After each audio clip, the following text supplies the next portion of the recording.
I must have been 6 or 7 when I lived in Lebanon.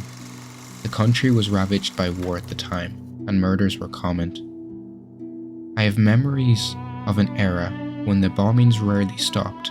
I would stay at home sitting in front of my television watching a very, very strange show. It was a kids' show that lasted about 30 minutes and contained strange and sinister images. To this day, I believe it was thinly veiled attempt on the part of the media to use scare tactics to keep kids in place, because the moral of every episode revolved around very uptight ideologies, stuff like, bad kids stay up late, bad kids have their hands under the covers when they sleep, and bad kids steal food from the fridge at night. It was very weird and in Arabic to top it off. I didn't understand much of it, but for the most part, the images were very graphic and comprehensive. The thing that stuck with me the most, however, was the closing scene. It remained much the same in every episode.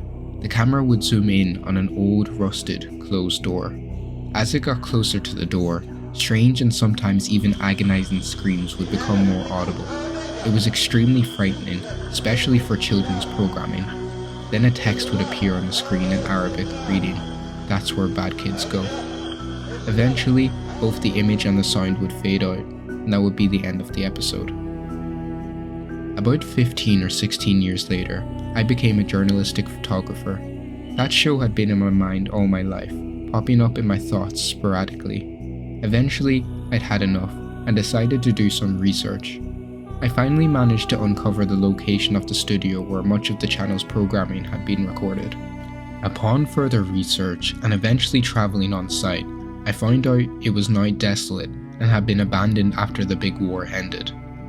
I entered the building with my camera. It was burnt out from the inside. Either a fire had broken out or someone had wanted to incinerate all of the wooden furniture.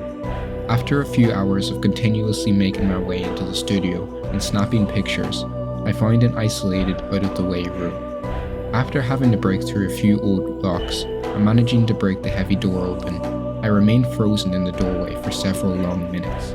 Traces of blood, feces, and tiny bone fragments lay scattered across the floor.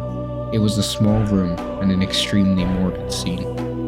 What truly frightened me, what made me turn away and never want to come back, was the bolted, caged microphone hanging from the roof in the middle of the room.